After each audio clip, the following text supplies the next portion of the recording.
Assalamu alaikum. Welcome to our online English class.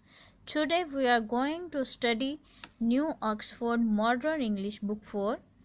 Now students, take out your books and open chapter number 1. In the previous lecture, students, we had completed our half exercise. Today, let's start the next part of our remaining exercise. See portion, learning about language. Here are the participles. Question number 1 regarding the participle is fill in the blank in the following. The first has been done for you. The first one is break. The form of the next is broke, broken. Show, showed, shown.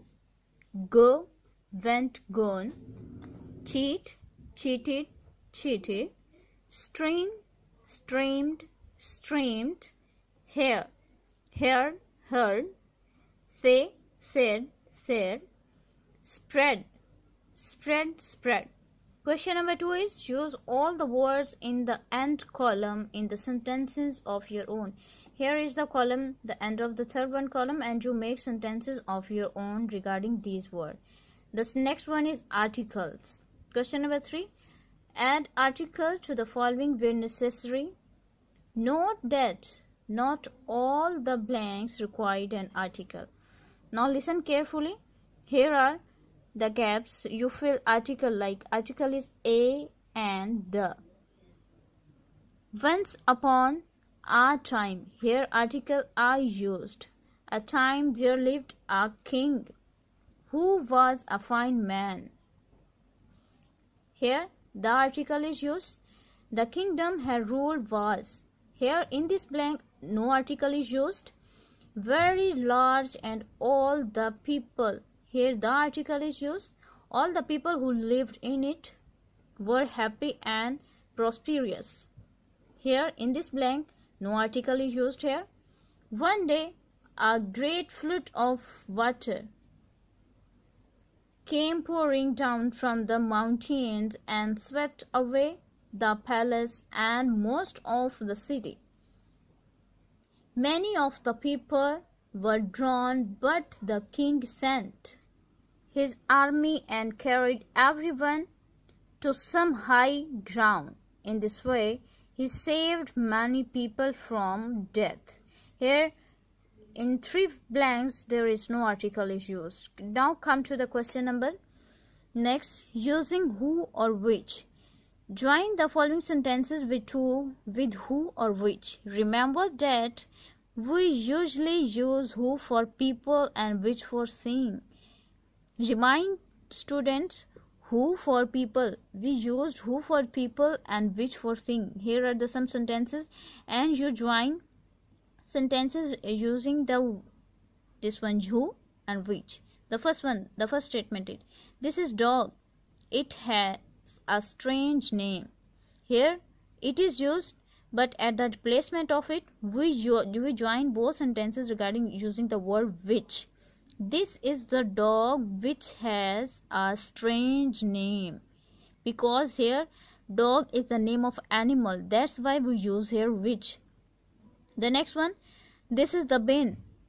The dog tipped it over. This is also used. Here is also used dog. We join this sentence. This is the bin which dog tipped it over. The next one is this is the teacher. She told the boys to be quiet. Teacher is a human being, that's why we join the sentences using the word who. This is the teacher who told the boys to be quiet. The C statement.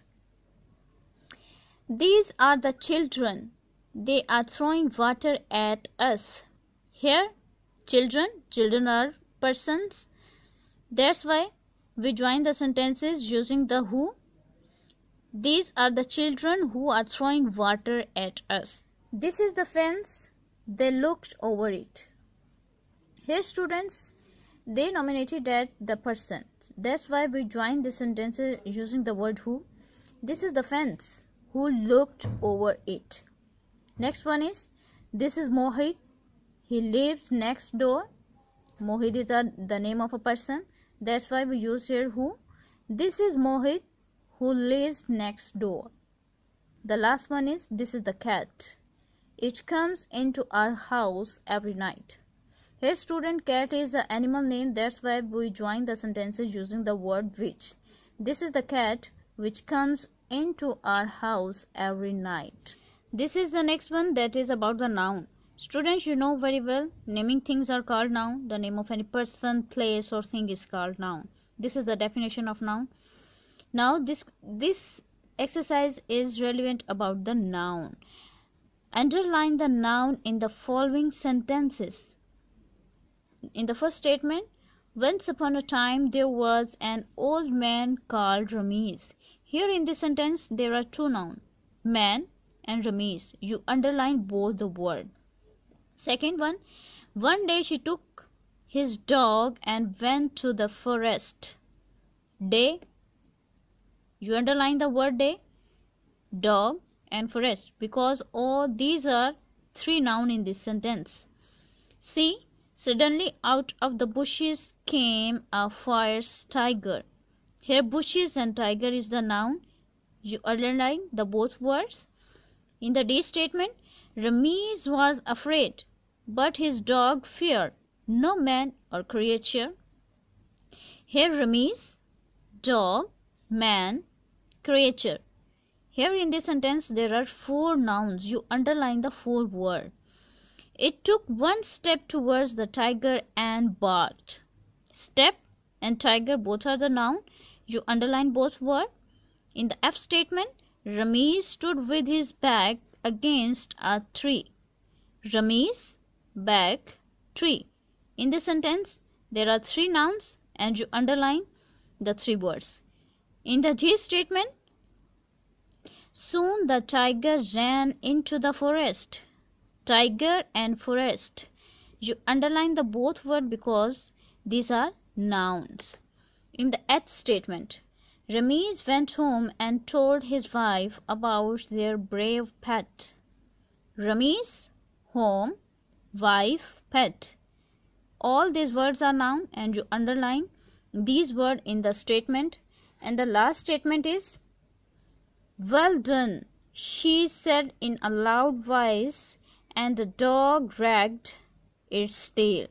Here in this sentence, voice, dog and tail, these are three nouns. Okay students, this is our today lecture.